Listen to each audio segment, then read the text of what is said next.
So you want to learn to code, but you're not sure where to begin, and Python sounds like one of those cute snakes you got to hold in first grade with all the other kids in your class, so you chose to start with that. Alright, step 1 is simple. Inject the snake into your Windows machine. We're going to go to python.org/download and find the latest version of Python to download.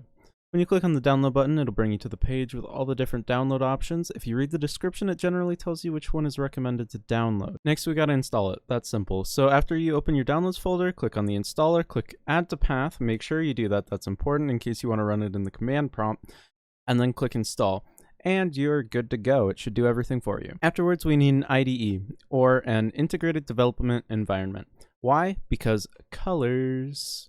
This video we're going to use Atom, so Google search that up and download their IDE.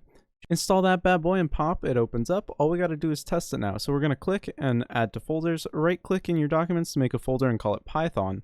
Then in Atom, we're going to right click on the folder you just made and click make file. Call this bad boy hello world.py, that's the file extension for Python, and click OK. Once we finish there, we're going to just type out print space parentheses quotation marks hello world, and then press Ctrl S to save it, and press Ctrl Shift and B to watch it run.